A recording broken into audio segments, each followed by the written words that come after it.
Draw near to my story and listen, I pray, and hear how a man did a fair maid betray.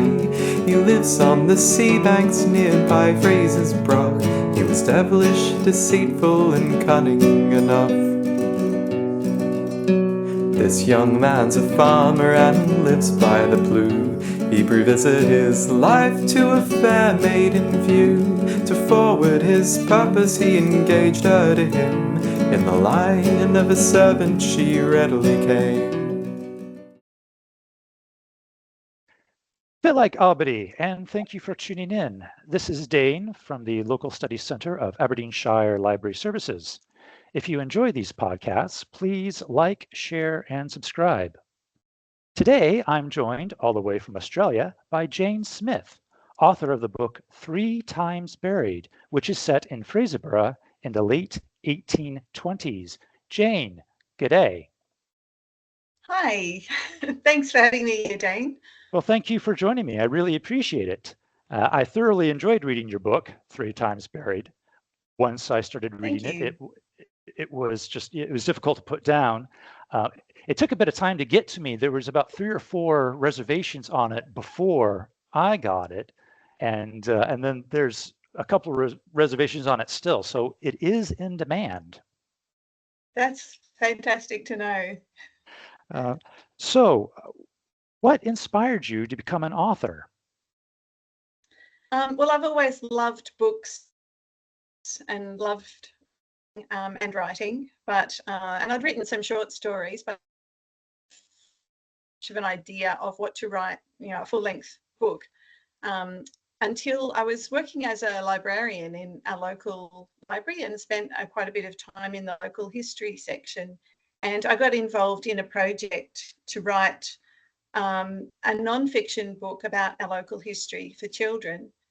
And through that, I just realised how much I enjoyed historical research and translating that into writing.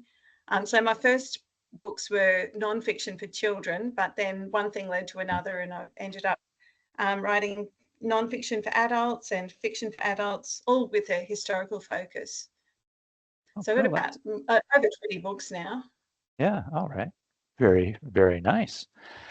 Can you briefly tell us what the book 3 Buried is about? Sure. Well, as you said, it's set in, it's 1826 and 1827 in Aberdeenshire.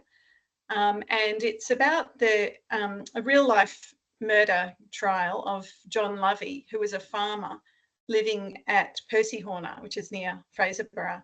And his servant girl dies suddenly, and John Lovey's tried for her murder in Aberdeen. So I've fictionalised this story, but it's very, very closely based on the true story.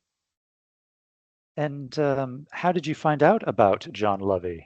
I mean, how did he first come onto your radar? Yeah, well, it was through my brother-in-law, my husband's brother, Jeff.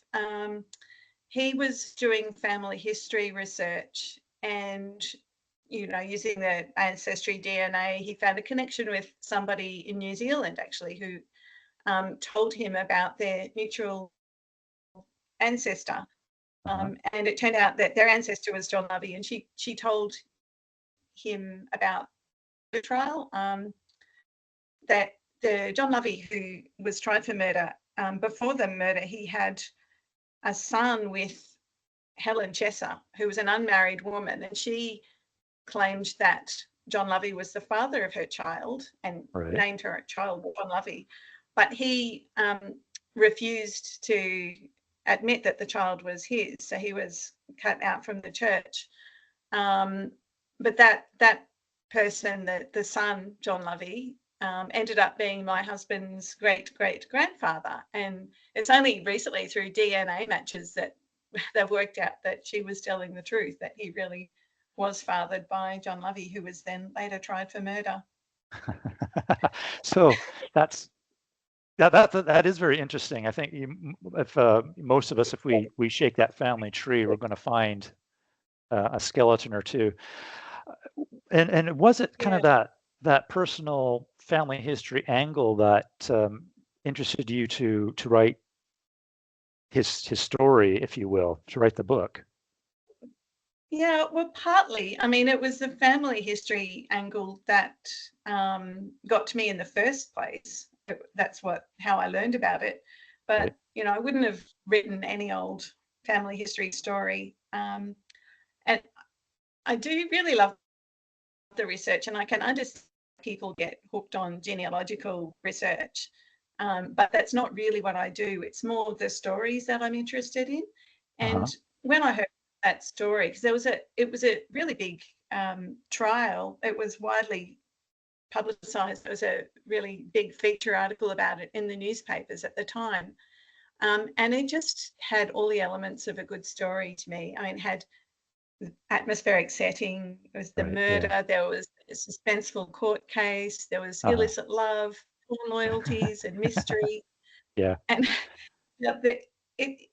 it sort of reminded me of a book called Burial Rites. I'm not sure how familiar you would be with that in Scotland. It was by an Australian author some years ago, and she wrote about the last woman to be executed in Iceland.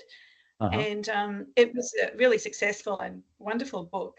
But I think it was set in 1825, and there were lots of parallels. And so when I heard about that John Lovey story, it brought that book to mind, and I thought, yeah, there could be a great book in this.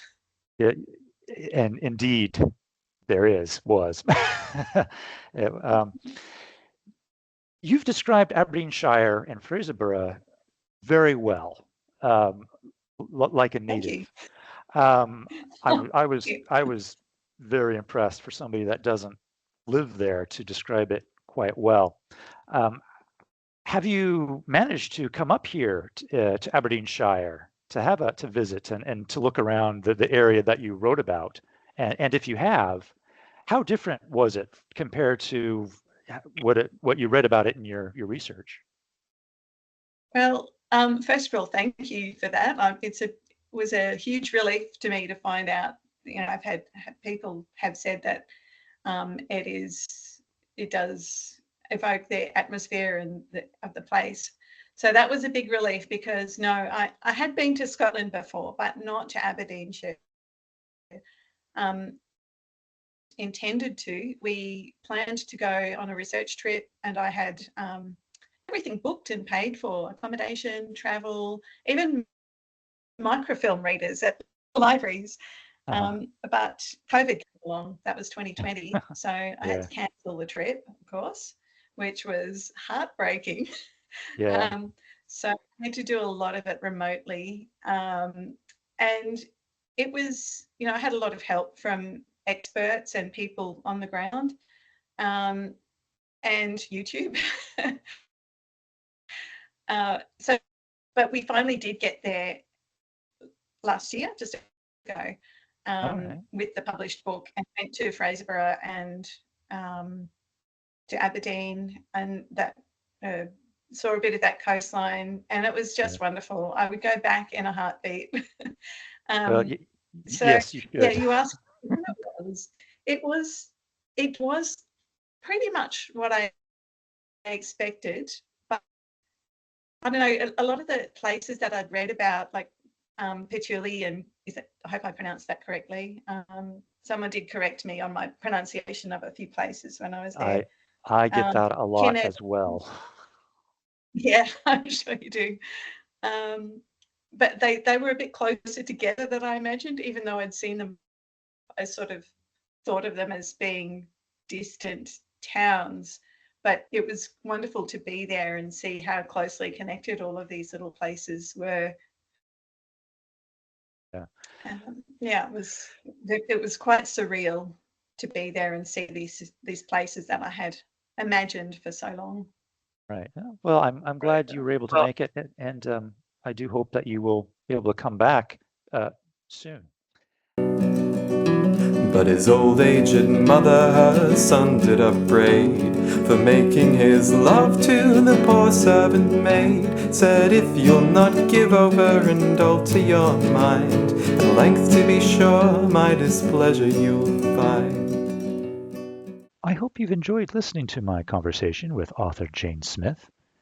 If you'd like to find out more about her book, Three Times Buried, please tune into part 2, which will be arriving shortly. The song John Levy by Mrs. Taylor was performed there by Eddie Ithaca. See you soon.